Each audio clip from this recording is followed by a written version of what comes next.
Thanks very much for coming. I'm Alan Kuperman.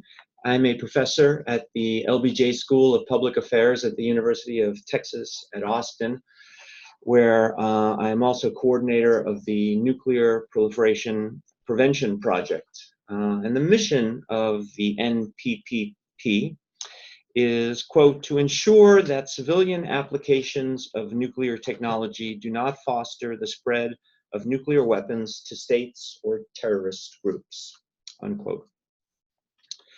And that it's part of that mission that gives rise to our event today.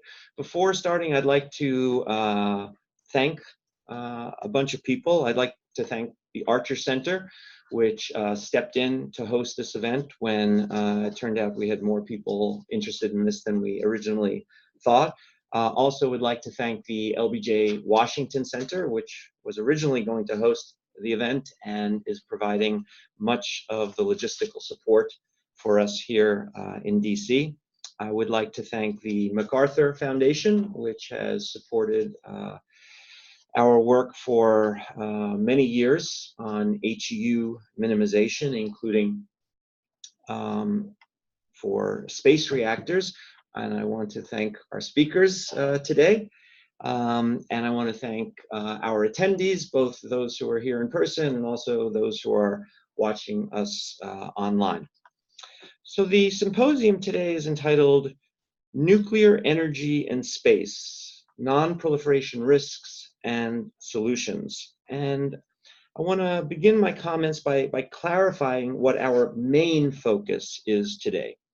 NASA, in fact, is looking at reactors for at least two different purposes. The first is nuclear thermal propulsion, where a nuclear reactor enables more propulsion than a conventionally fueled rocket, so we can get to planetary bodies faster. And although we will discuss that today, it is not our main focus. And the reason it's not our main focus is because NASA plans to fuel such reactors with fuel of low enriched uranium, which is not suitable for nuclear weapons and thus does not present nuclear proliferation risks. The second type of reactor that NASA is looking at is for energy on a planetary surface. And that is our main focus today, because NASA has developed and tested only one reactor for this purpose last year, and it used fuel of nuclear weapons grade, highly enriched uranium. In fact, the uranium was enriched to the same level as in modern US nuclear weapons. It was enriched to an even higher level than the average uranium enrichment in the Hiroshima bomb. The reactor contained enough highly enriched uranium, or HEU, for at least one nuclear weapon, and NASA hopes to use 5 or more such reactors on planetary missions. Some NASA officials have argued for using weapons-grade uranium fuel because the reactor would weigh less and thus be easier to launch. Other NASA officials have highlighted the downsides of HEU, at least 3: proliferation, economics, and potential political opposition.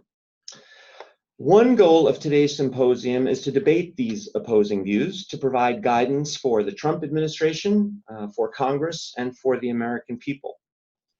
Today's event, I believe, is the first to convene representatives from the key stakeholder groups: NASA, policy advisors to the White House, Congress, NGOs, and academia.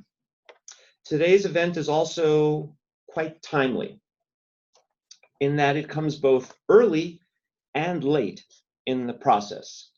I say early because Congress, to my knowledge, has not yet appropriated any funding specifically for a planetary surface power reactor. Indeed, it's not entirely clear how NASA conducted last year's test of an HEU surface reactor without Congress specifically appropriating funding for it. And several members of Congress have asked NASA to clarify that, and I'm sure NASA will clarify that. This year, for the first time, the House of Representatives did insert appropriations language for such reactors, authored by our keynote speaker today, Representative Bill Foster. But his amendment, quote, directs NASA to work toward the development of a low-enriched uranium space power reactor, unquote.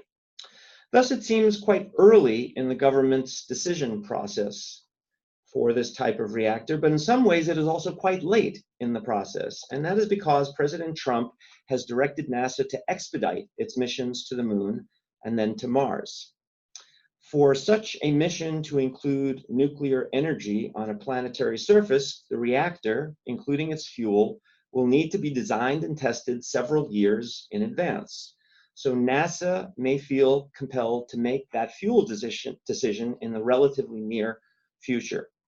And that makes today's symposium even more timely. I just want to briefly outline the order of events for today. We are going to have a morning panel, which will include views from government, academia, and NGOs.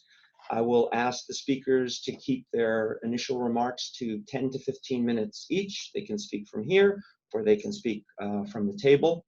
We'll run through the 4 presentations first, and then we'll open it up for Q&A. I think we should have about a half hour for Q&A. Then we will all grab lunch in the other room and bring it back here for the keynote address by Representative Foster. And then we will have an afternoon panel with representatives of the private sector who aim to develop these types of surface power reactors. And again, we'll have Q&A with them, and then I'll just offer a few closing remarks, and we are aiming to be out of here by 3 o'clock.